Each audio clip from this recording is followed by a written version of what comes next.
All right, good morning, everybody. How are you today? Good. Let me tell you a story. Once upon a time, there were three little pigs. The first little pig wanted a new house, so he built himself a house made of straw. The second little pig wanted a new house, so he built a house made of sticks.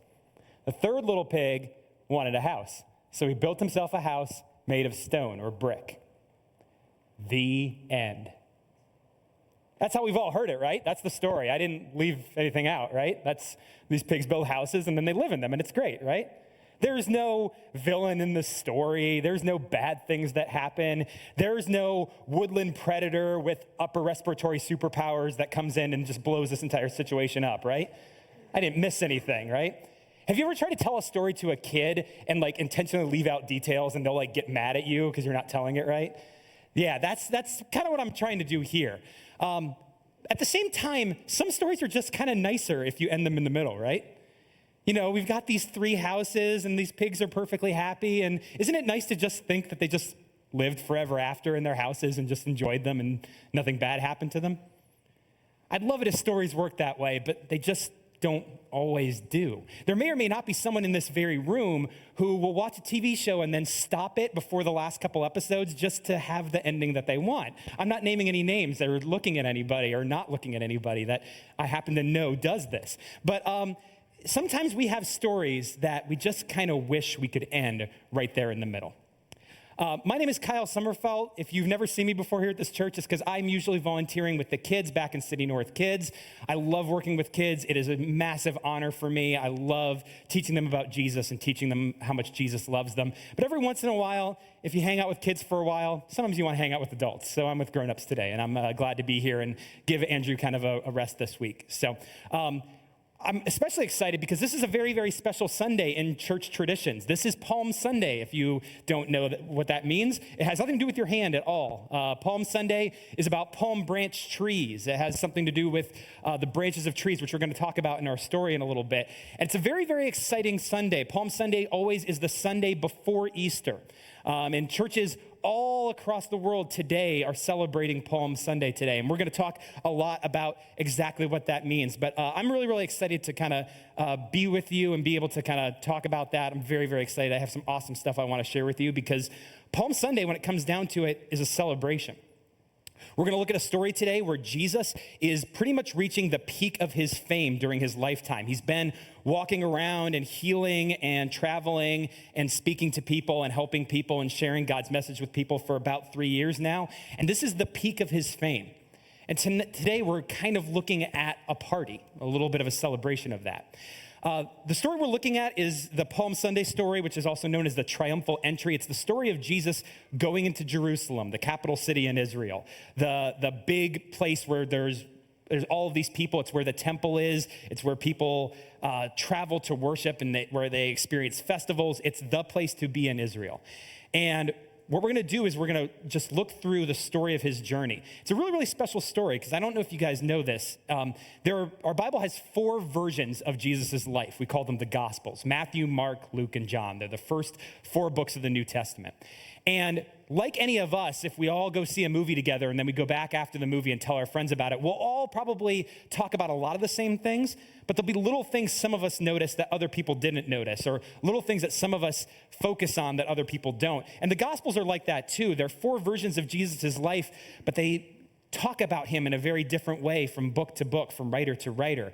But one of the things that's very special about our story today is it's one of maybe 10 stories that appear in all 4 versions.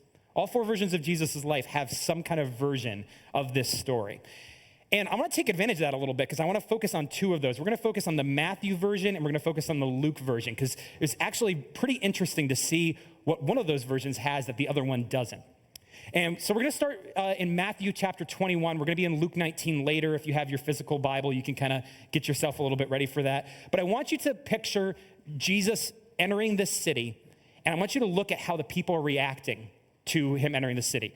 Look at anything anyone who's not Jesus does when they see Jesus as we read through this. So this is Matthew chapter 21, and we're going to read through verses 6 through 11 here. The disciples went and did as Jesus had instructed them. They brought the donkey and the colt and placed their cloaks on them for Jesus to sit on. A very large crowd spread their cloaks on the road while others cut branches from the trees and spread them out on the road. There's your Palm Sunday. The crowds that went ahead of him and those that followed shouted, Hosanna to the Son of David. Remember that word Hosanna. We're going to talk about that. Blessed is he who comes in the name of the Lord. Hosanna in the highest heaven. When Jesus entered Jerusalem, the whole city was stirred and asked, who is this? The crowds answered, this is Jesus, the prophet from Nazareth in Galilee. I want you to remember this, that there was a part where everyone asked, who is this guy? And they actually said who he was and identified his name. This whole story is a party. This whole story is a celebration. This whole story is full of excitement. I don't know if you noticed, this is not that different than my version of the Three Little Pigs. There's no villain in this story. There's no person messing up. There's no correction. There's not even really a lesson. It's just kind of a party. It's just kind of a celebration. It's an exciting, happy thing. To explain this a little bit, I need to kind of let you guys know that back then, if you lived near Jerusalem, if you lived like in a suburb of Jerusalem, or you lived on the road in the way into Jerusalem, whenever someone famous was coming to town, be that a king or a leader or a spiritual expert, if you heard they were on their way, you ran to the road to catch a glimpse of them.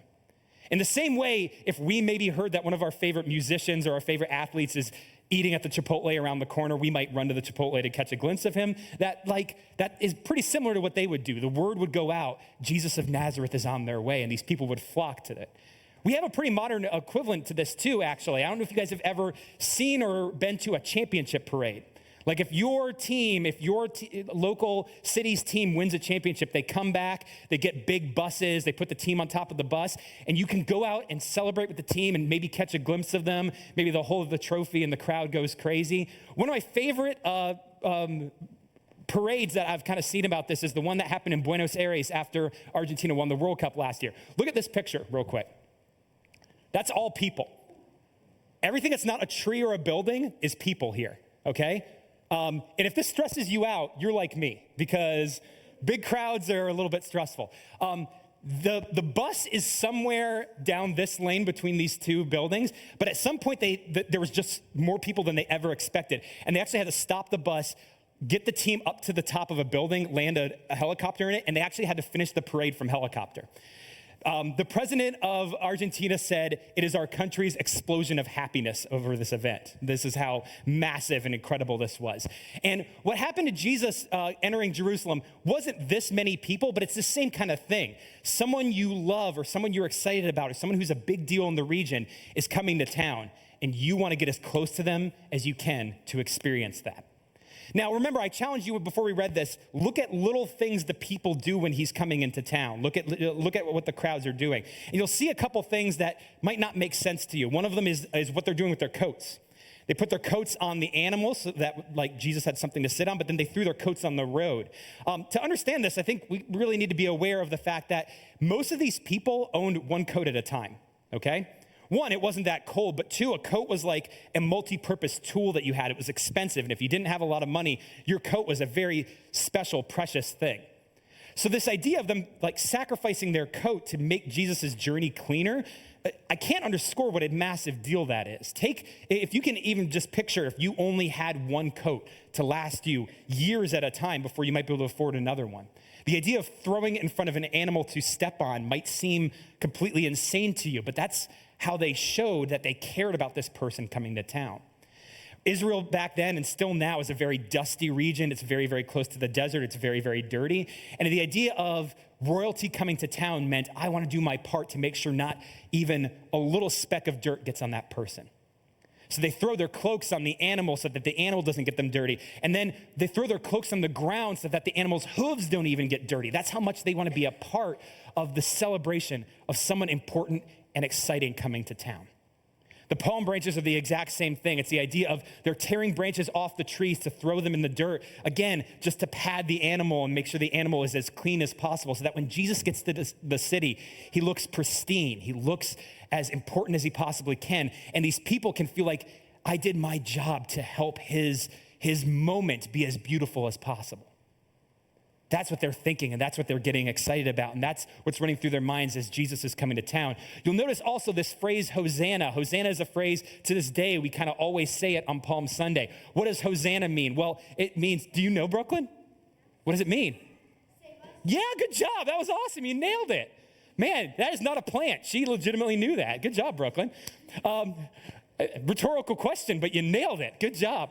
So yeah, it's save us. Now that might sound kind of scary, right? Like if it's a happy party and you're yelling save us, that might like, hey, stop the party, this person needs help. You know, that would be something I would kind of expect to happen. Save us is the most literal translation. Probably a better way to look at this is here comes the one who saves us. The idea of this is the guy who's going to save us. It's a worshipful message. It's an idea of here is our Savior. It's a happy thing. You would yell this with a smile on your face, whereas normally if we're yelling save us, it's because we're not smiling. This is a celebration. This is excitement. This is a happy moment. This whole parade is a party. And why is it a party? Well, because Jerusalem and the people on the outside of Jerusalem are excited that someone is coming to town who just might be the Messiah. Now, back then, anytime any big leader started to make a fuss or any big leader started to become really popular, everyone in Jerusalem was kind of hoping it was the Messiah. Because back then, Israel was lorded over by Rome. Rome had conquered the known world. If you've heard of Alexander the Great conquered the world for Greece, and then Rome said, okay, thanks, Alexander, we'll be taking that. And they took it. And Rome basically was the major power in the entire world at this time. So even if you lived in Jerusalem, you were following Roman rules. You were paying Roman taxes. They were telling you what to do. And you were waiting to be freed.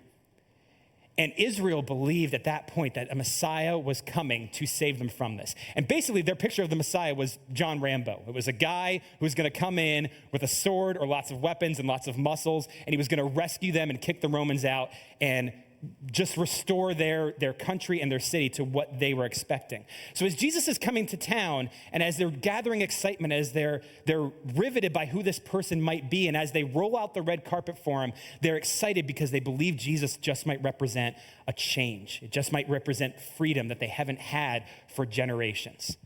And they're full of energy and excitement for this. I love the version of this story. Matthew's version is so happy and so energetic. And so much of the messages that a lot of people hear on Palm Sunday is all about worship and all about excitement and all about recognizing Jesus when he's coming to town. That's the thing I pointed out at the end, and it's really the thing I'm most impressed by.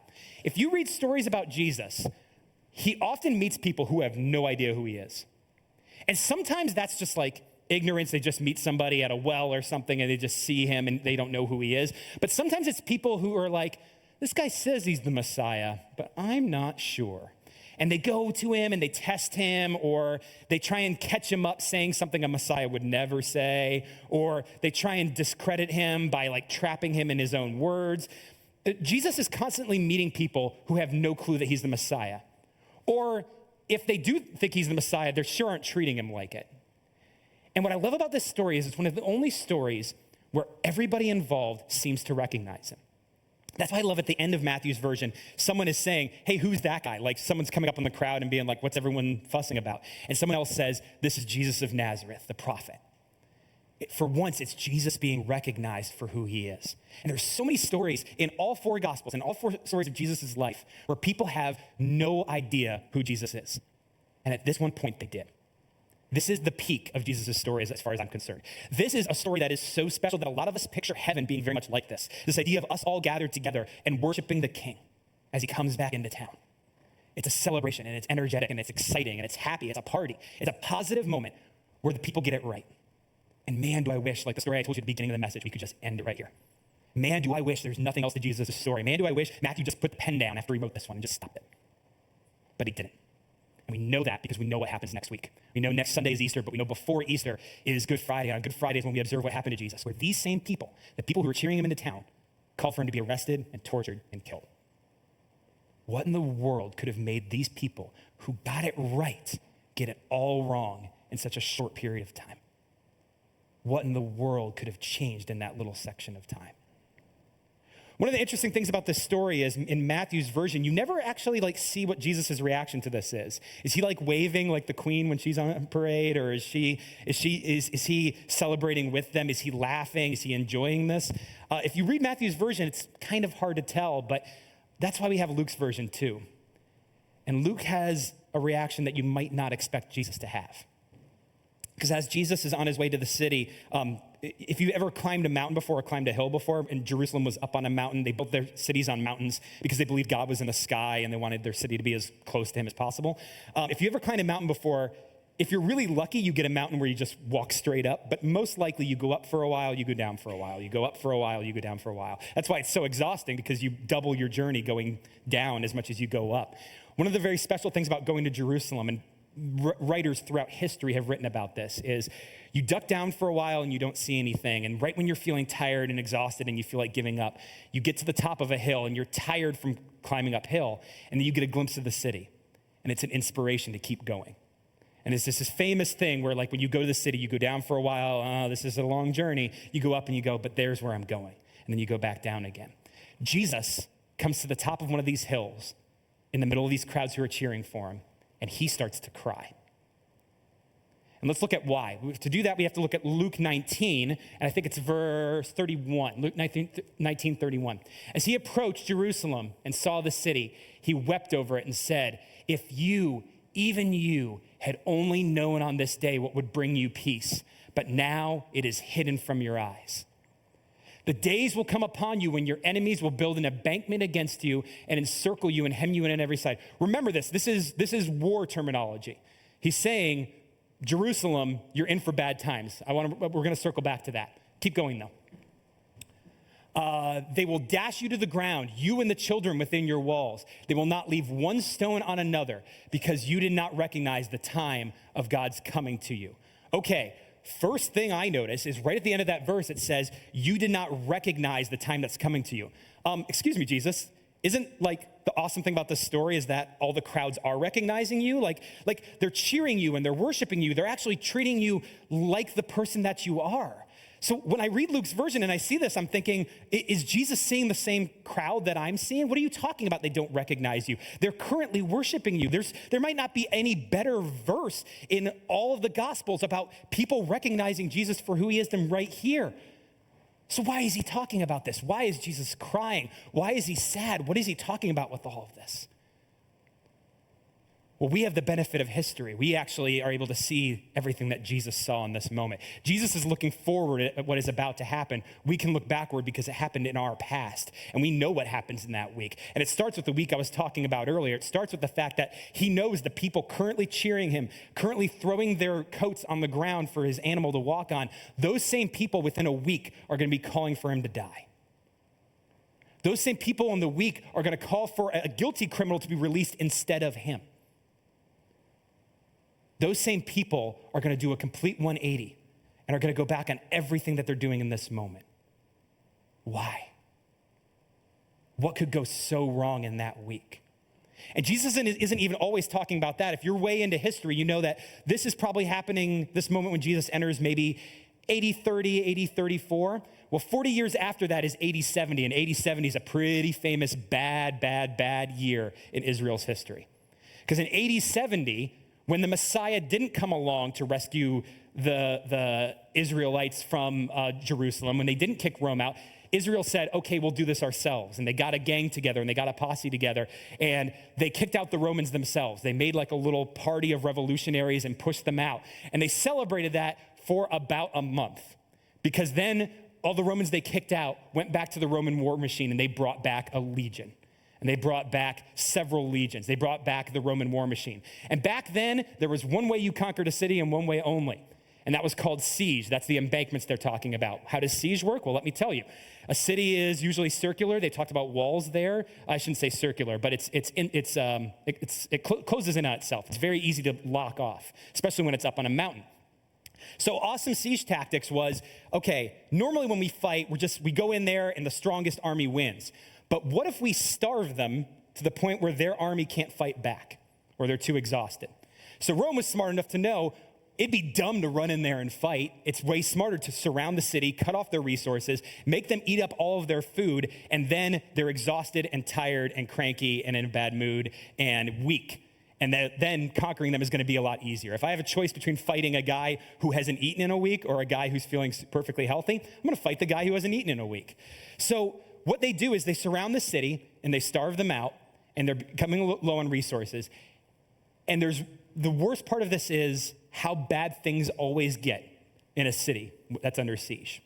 Some of our, if you read any poetry from that time, most of the gnarliest, scariest Ari Aster horror movie type of things happen in a city that is under siege. Because when you don't have food, you might be surprised what you try and make into food. When you don't have food, you might be surprised what you do to your neighbors to get a scrap of food. Bad, gnarly, dark stuff in our own Bible. Some of the grossest imagery you'll ever read is poetry in the Bible that we have now written about a city under siege. Stuff I don't even want to say in front of kids. Gross, bad things happen to a city under siege. And worst of all, Jesus knows all of those terrible things are about 40 years away from happening to Jerusalem. Why? Because they didn't recognize the Messiah when he was in their midst. Jesus was coming to town, and they recognized him when he came into the city, but Jesus knows within a week's time, they're going to fail to see him when it's so important that they see him. Jesus sees Jerusalem's future. And when he looks at the city, he can't help but cry. Jesus is literally at his own party, and he'll cry if he wants to, because he sees what no one there sees. He sees a dark, terrible future for this city. And that makes a pretty dark cloud on our happy celebratory Palm Sunday, doesn't it? It makes a kind of for a scary image with this. Matthew didn't even have this in here, but now that changes the way you look at Matthew's version, doesn't it? All these crowds are coming out and cheering, and Jesus isn't enjoying it. Jesus isn't making the best of it. Jesus isn't having a good time. Jesus isn't proud of the people for recognizing him because he sees something that no one else does. He sees a dark future that's about to start in a few days when he is arrested and tortured and crucified. So why am I doing this? Why am I being such a downer? I am literally raining on Jesus' parade here, aren't I? Jesus has a perfectly nice parade happening in this story. Why do we need to do this? Luke, why do you need to write the negative version of the story? Matthew did just fine telling a perfectly nice story without any kind of downside. Why can't you be more like him? Why can't you just stick to the positives? Well, it's kind of like the three little pigs, right? It's not quite the real story. It's not quite the full story. And there's things that happen because of the negative things that I think we need to pay attention to today. I think there are things that we need to be aware of today. Why am I really focusing on the negatives and why am I really talking so much about it? Well, when I was studying for this message, I came upon the Luke's version and I read about this and it flooded over me this idea of how these people could turn on Jesus so quickly, how these people could cheer for him so much one Sunday. And within a week's time, more or less, we don't know the exact timeline, how could they turn on Jesus so quick? And I thought about what we do with celebrities all the time. When a celebrity's on their way up, we all rally behind them and we think they're cool and we want to be early adopters of someone who might be a big deal. But as soon as someone gets too big for us, man, do we love tearing somebody down. Man, do we love the opportunity to poke holes in somebody who just seems like they're a little too big for their britches. Man, do we love watching someone's fall almost as much as we love watching someone's ascent. So when I read this, I can recognize myself in this. And the worst part of it is I have stories in my own life that remind me of this. I was a youth pastor for about 4.5 years. So my job at the church was basically help teenagers in their spiritual walks, help teenagers become close to God.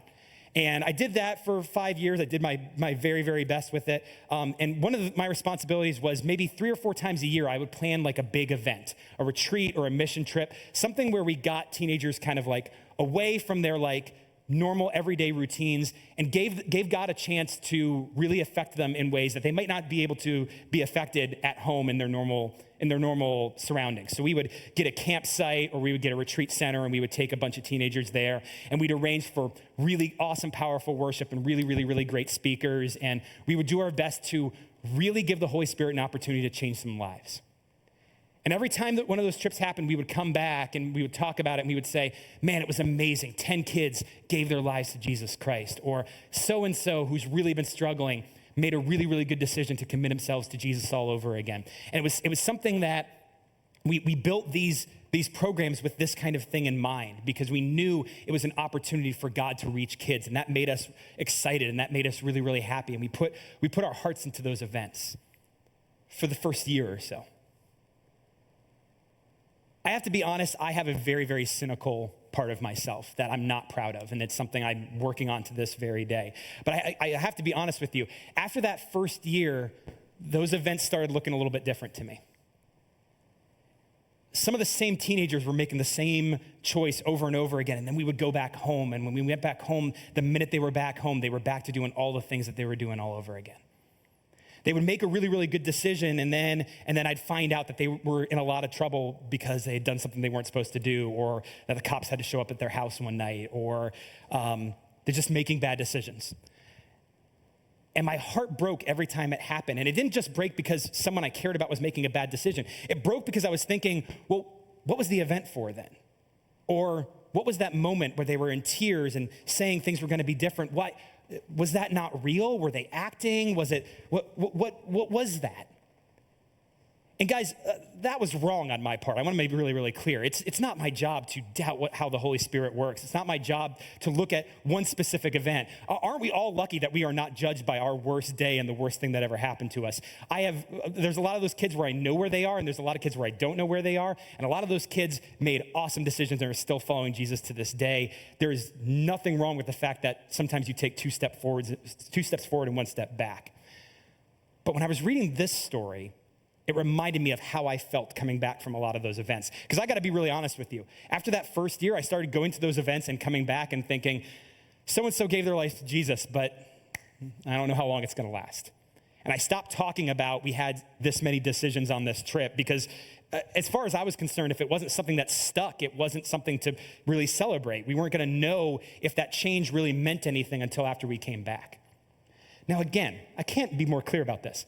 I was wrong for that. That's a bad, bad way to think. It's a really unhealthy way to think. At that time in my life, I've had depression for a long time. At that time, it was very, very unchecked. I was not seeing anyone about it. And when my depression manifests itself, it's situations like that where I see the worst in everything. Even when something good happens, I'm poking holes in it mentally. That's just the way it has always worked for myself. I've done a lot of work to try and get better with it, but I got to tell you right now, I have bad days with that all the time. There are a lot of occasions where I'm not good at that. And while I wish my attitude was better with those situations, I do think there is something to learn from that. And I don't think I was all the way wrong with my attitude with that. There's a phenomenon in church circles, if you've ever worked with a church, the idea of a mountaintop, the idea of, that's really the event I was creating when we would go on these retreats, the idea of have a place where people leave town and they come up to the top of this mountain so that they can get really close to God. Not unlike the way Jerusalem built their cities on mountains to be close to God. The problem is with a mountaintop is if you're going this way, you go all the way up and have a great spiritual moment, and sometimes that means you plummet right back down the other side.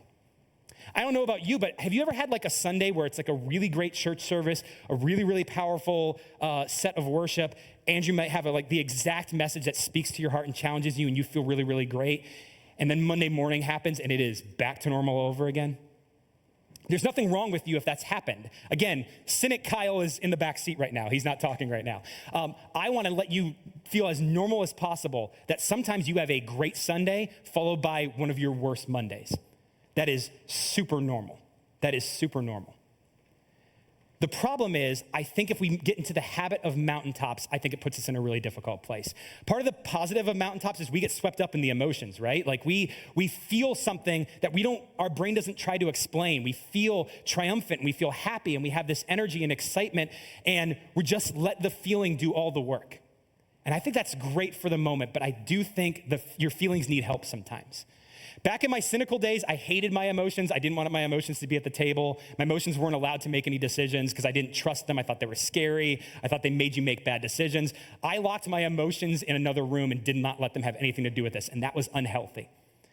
But I think there's a balance to it. I think our spiritual lives, we need the emotion, but we need plans too.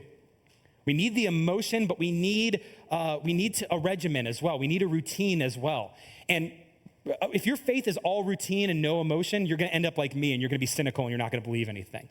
But I also want to tell you this. If your faith is all emotion and no plan, your faith will only be as strong as the mountaintops that you have.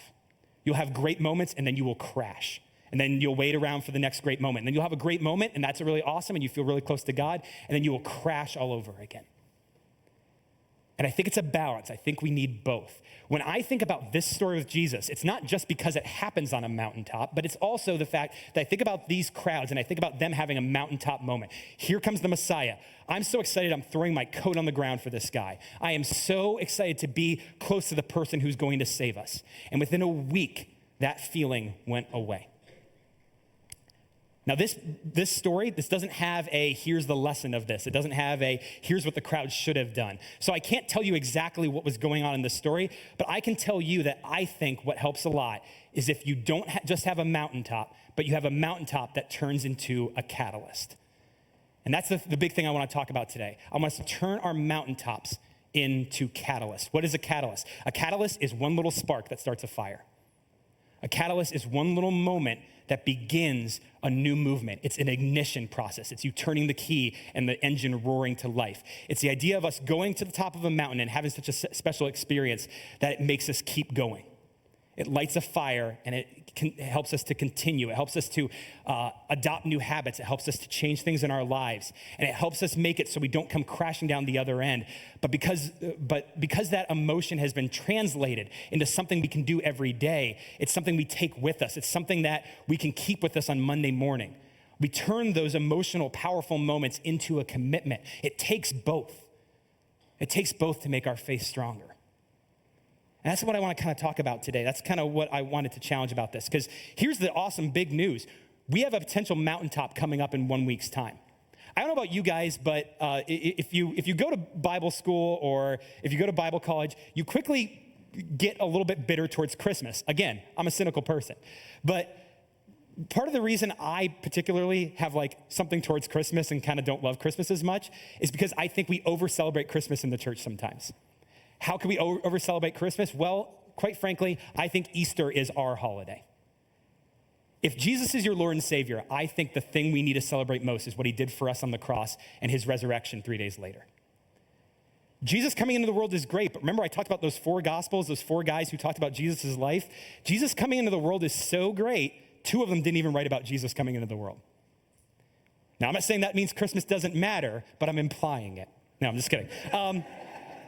But you know what all 4 of them have? They have some version of Jesus dying on the cross and rising from the dead.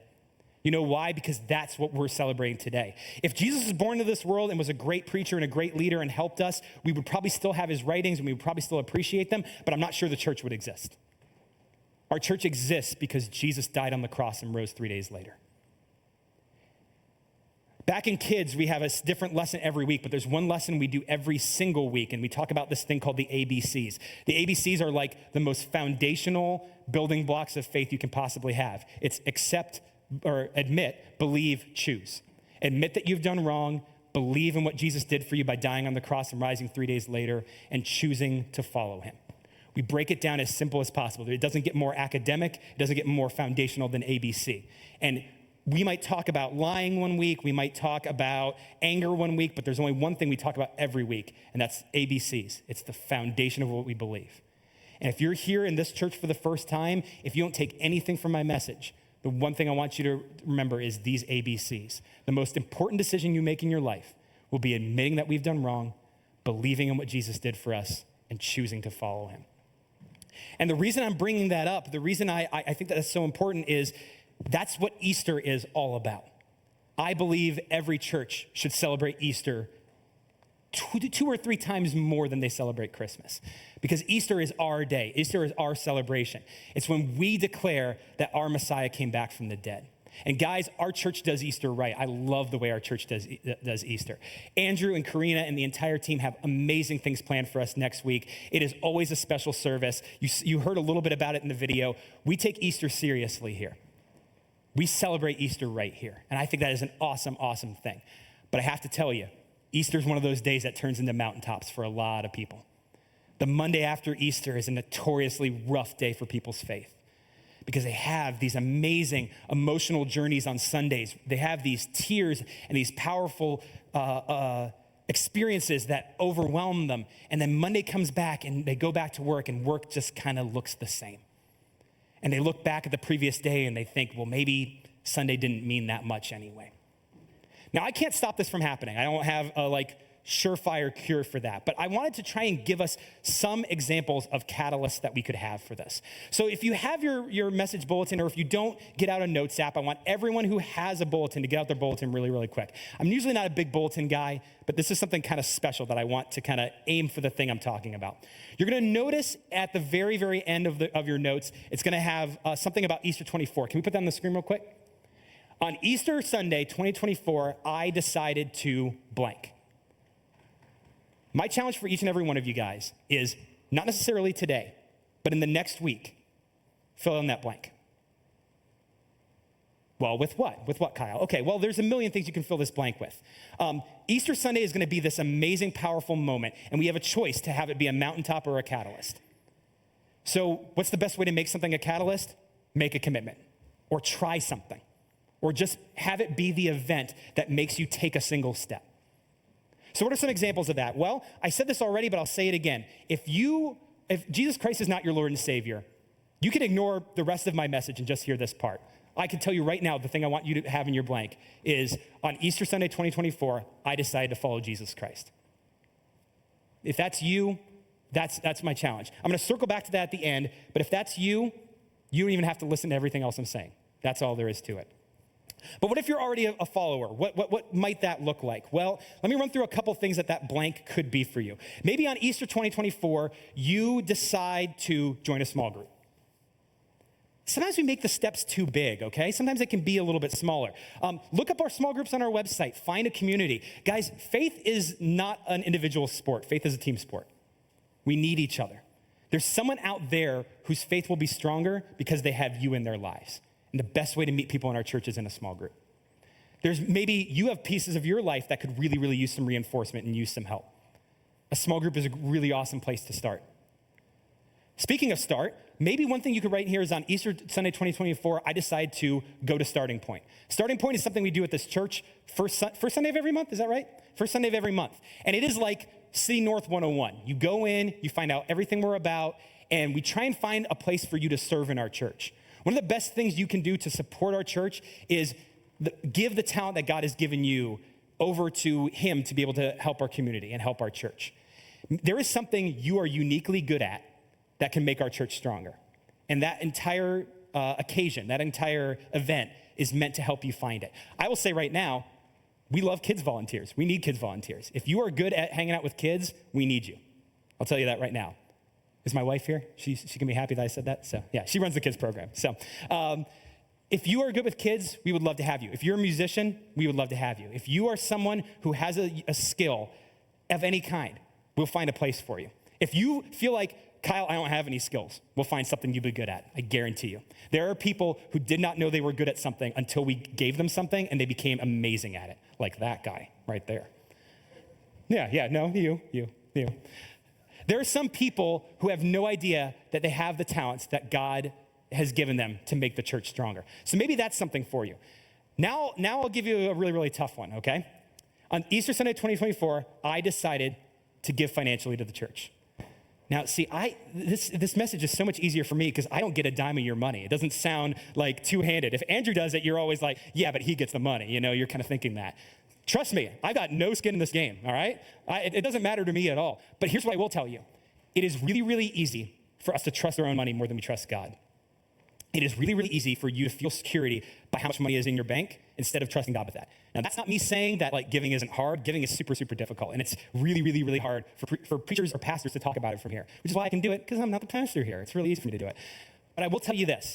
If you're a part of this church and you love what we're doing here and you want to help us reach people in Sunbury, and if you want to help us just do positive things in our community, the service projects that we do, the Sundays that we do, if you want to be a part of that, giving is an incredible place to start. Churches are afraid to ask for it because I know you guys all think that like we're buying Mercedes-Benzes or something with the money. I understand that because there's so many churches out there that do that, and we are ashamed of that, and we hate that, and we despise that. I'm telling you right now, we're challenging you guys to give, not because we want to get rich off of it, but because one, we think it's good for you. We really think your spiritual walk will be stronger if you start. And two, because we believe in this church, and our church can do more if people give more. That's all there is to it. That's my end of my guilt trip there. But that is a great place to start. If next Sunday is an amazing, powerful worship service for you, and if it inspires you to say, this place is my spiritual home, I want to support it, I think that is great. Let me go to some other dimensions here. I have a million of them, okay? Maybe this is a little bit more personal for you. Maybe your marriage is on the rocks right now. And maybe you've been trying not to talk about it and trying not to see somebody about it and trying not to have the difficult conversation with your partner. Maybe on Easter Sunday 2024, you decide to go to marriage counseling. Maybe it's something else mental health related. I talked about depression earlier. Do you have depression? When I talked about all that like cynicism where you poke holes in any happy thing that happens in your life, if that's you, I gotta tell you, I think counseling is perfect for you. I think you could benefit a lot from it. My life is so different because I saw a professional to talk about my depression. Maybe it's not depression. Maybe you have trouble controlling your anger. Maybe you have trouble controlling your shame. Maybe you just feel ashamed of everything that you do. Maybe you worry yourself to death. Maybe you are worried about any bad thing that might happen to a loved one of yours. I have to tell you, I think counseling is for you. Truth be told, no matter if anything I just said applies to you or not, I truly believe every single person in this room would benefit from going to a counselor, just for no reason. I think it would help. And I only say that because it just seems to be changing the lives of the people I love when they go. And they just know how to deal with emotions that they didn't know how to deal with before. And guys, I'm telling you that because it's my story. I had feelings I had no idea what to do with. So I locked them up and they got less healthy because I did that. And they acted out worse because I did that. I can't tell you enough how much counseling helped me. And if you've never gone, you should go. Maybe you struggle with addiction. Maybe you drink too much. Maybe those kind of incidents have really, really stacked up and you're ready to say you have a problem. You know what would be an amazing thing if your story was on Easter Sunday 2024, I decided to get help.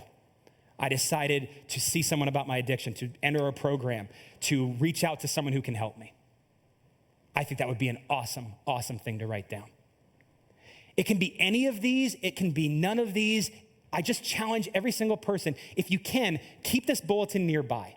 Keep it somewhere where you're gonna see it and bring it next week. You'll have 2 bulletins next week. It'll be confusing and weird, but it'll be a really, really good thing. And during the worship service, if something comes up, fill in that blank with anything. I just want everyone to take an opportunity to turn that mountaintop into a catalyst, to make Easter 2024 not just an amazing worship service where you recognize what Jesus did for us, but also to use it as an opportunity to make a change in your life or to start a new thing.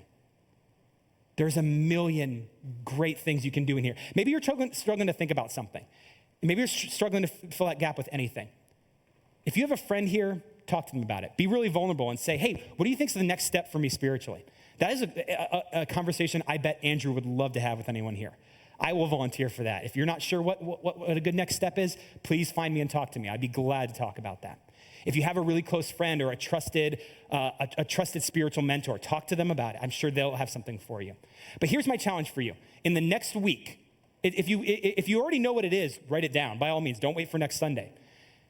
In next week, by the end of next Sunday, have something written down. And then I want you to do something even crazier. I want you to sign your name on it. I want you to sign your name on that bulletin right next to it. I want you to make a little commitment to yourself. Just to be clear, this is not a binding document. No one's holding you to this. You're not turning this in. This belongs to you.